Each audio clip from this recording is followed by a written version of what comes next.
আসসালামু আলাইকুম রহমতুল্লাহ। নতুন একটি ভিডিওতে সবাইকে স্বাগতম। আশা করি সবাই ভালোই আছেন। তো অনেকেই দেখেছিলেন যে আগের ভিডিওগুলো আমরা মাছের ভাসমান ফিড বানানোর জন্য একটি মেশিন ক্রয় করেছিলাম। তো ট্রায়াল শেষ করে এখন আমরা রেগুলার মাছের ভাসমান ফিড বানাচ্ছি।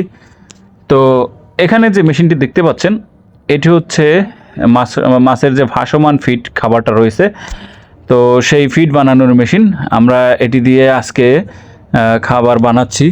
তো দেখা যায় যে নর্মালি বাজারে ফিড কিনতে গেলে যারা মাছের খামার করে থাকে বা মাছের ঘের করে থাকে, তো দেখা যায় যে যদি মাছের খাবার বাজার থেকে কেনা হয় সেক্ষেত্রে খরচটা একটু বেশি পড়ে।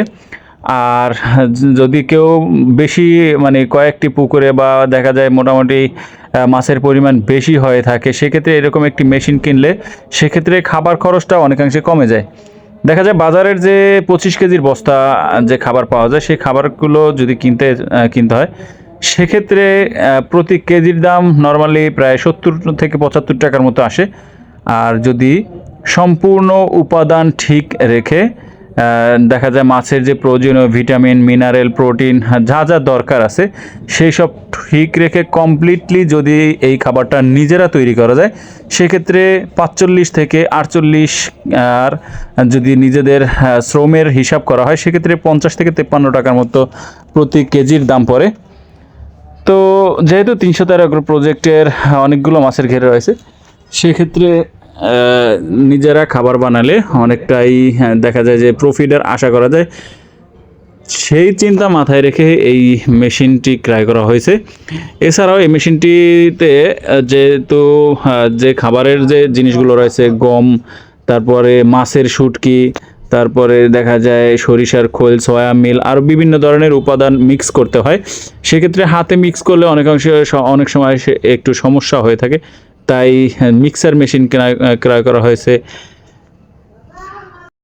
এবং দেখা যায় যে যেহেতু মাছের প্রজেক্ট অনেকগুলো, সেক্ষেত্রে গম আমরা গুঁড়া না কিনে গম এখানে দেখা যায় যে গমের আটা বানাচ্ছে, তারপরে শুটকি গুঁড়া হচ্ছে, যেটা হচ্ছে মানে গুঁড়া করার মেশিন, সেগুলো কেনা হয়েছে, পুরো সেটআপটাই কেনা হয়েছে।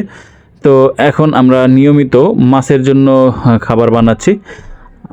সেক্ষেত্রে আমরা যে বাজারে যে মাছের ফিড পাওয়া যায় সেটার যে ভিটামিন, মিনারেল বা প্রয়োজনীয় যে উপাদানগুলো রয়েছে সেইগুলো হিসাব করেই কিন্তু খাবার বানাচ্ছি।